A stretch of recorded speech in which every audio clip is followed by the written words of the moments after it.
Voyons maintenant comment sélectionner un bon entrepreneur. Il faut savoir que ce n'est pas une science exacte, parce que ce n'est pas parce que vous avez un entrepreneur avec qui vous travaillez depuis plusieurs chantiers, depuis des années ou autres, que pour ça, à un moment, il n'y aura pas un problème. Mais tout ce qu'on va voir ici, ça peut vous aider à déjà filtrer pour savoir s'il faut au moins tenter une opération avec ce prestataire ou pas. Tout d'abord, il y a les recommandations. Si vous ne connaissez vraiment personne, demandez autour de vous, demandez aux gens dans la salle, demandez aux intervenants. Ils pourront vous recommander des prestataires de qualité et de confiance. Ensuite, quand vous rencontrez les personnes, il y a le feeling. Si vous ne sentez pas quelqu'un, surtout n'y allez pas. Même si avec une autre personne, ça s'est bien passé, si votre intuition vous dit que ça ne va pas aller, qu'il y a quelque chose qui n'est pas bon, surtout n'y allez pas. Maintenant, si vous avez du mal à ressentir un certain feeling ou une intuition, vous pouvez vous baser typiquement sur la réactivité dans les échanges. Si la personne vous répond, puis après 2 mois, elle n'a toujours pas envoyé le devis, ça vous laisse déjà un petit peu présager de comment ça pourra se passer sur le chantier. Alors que nous, tout ce qu'on veut, c'est que ça aille bien et c'est que ça aille assez vite. On a également la qualité du devis.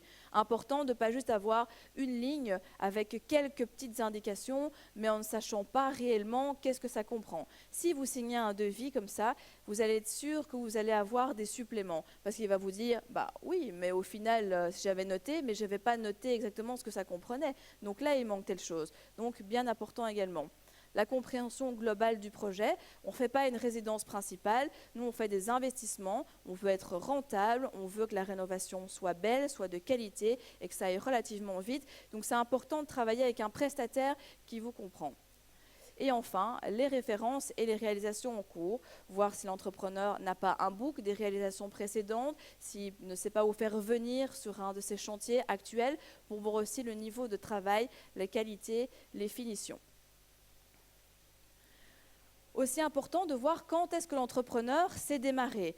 Donc, comme on l'a déjà vu plusieurs fois, nous, on veut aller vite. Donc, si vous voulez faire débuter, par exemple, votre investissement le 1er juin et que l'entrepreneur vous dit « moi, je ne sais pas commencer avant le 1er août », forcément, pour nous, ça ne nous intéresse pas de perdre 2 mois où on va payer un crédit. Donc, on a besoin de trouver quelqu'un qui puisse commencer dans les délais que l'on souhaite. Attention également au nombre de chantiers en cours. C'est mieux de prendre une entreprise qui a quelques chantiers, mais pas non plus trop, ou pas trop peu, mais pour qu'elle puisse vous assurer un suivi correct. Parce que si elle commence chez vous, puis qu'elle prend un autre chantier ailleurs, puis qu'elle recommence, et inversement, forcément, il y a de fortes chances que votre investissement, à terme, il perde en efficacité et que vous ayez beaucoup de retard, tout ce qu'on veut éviter. L'ancienneté, c'est également un critère qui est important puisque forcément une entreprise qui est plus jeune aura moins de garanties à vous fournir qu'une entreprise qui est là depuis 50 ans. Ça ne veut pas toujours tout dire, mais c'est encore une fois un critère de plus qui pourra vous aider. Un interlocuteur spécifique durant le chantier, surtout dans les sociétés où il y a beaucoup de personnes qui ne parlent pas français, c'est important d'avoir quelqu'un de référence que vous pouvez voir, avec qui vous pouvez faire un point régulièrement pour voir comment se passe l'avancée. Et le niveau de flexibilité en cas de modification en cours de route. Même si vous prévoyez au maximum tout, il y aura toujours un moment où il y aura des imprévus. Il y aura toujours quelque chose qui va arriver, parfois des bonnes surprises, mais dans le 3/4 du temps, ça sera des mauvaises. Votre prestataire doit pouvoir aussi réagir en cas de mauvaise surprise et de ne pas rester fixé en disant oui, nous on a convenu que ça, donc moi je ne fais ça. Non, il y a un souci sur le chantier, il y a un imprévu, ok, comment est-ce qu'on fait? Est-ce qu'on peut réajuster? Vraiment quelqu'un qui soit proactif. Enfin, nous avons tout ce qui est garantie et assurance. Donc, bien vérifier que l'entrepreneur est en ordre d'ONSS, donc qu'il paye ses cotisations, qu'il n'est pas en faillite et qu'il dépose bien ses comptes. Vous pouvez également regarder en ligne la comptabilité de l'année dernière pour voir comment elle se porte. Si vous voyez qu'il y a un problème dans ce point-là, honnêtement, je vous conseille de ne pas y aller parce que ça craint vraiment.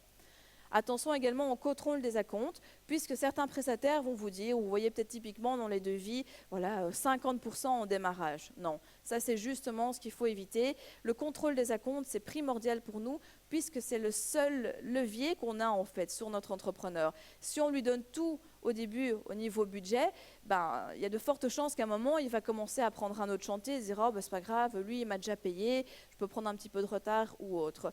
Donc vraiment, ne pas donner trop d'argent au début, même si l'entrepreneur vous le demande. On verra après justement quel est le ratio qui est bien de respecter quand vous travaillez avec quelqu'un pour les acomptes.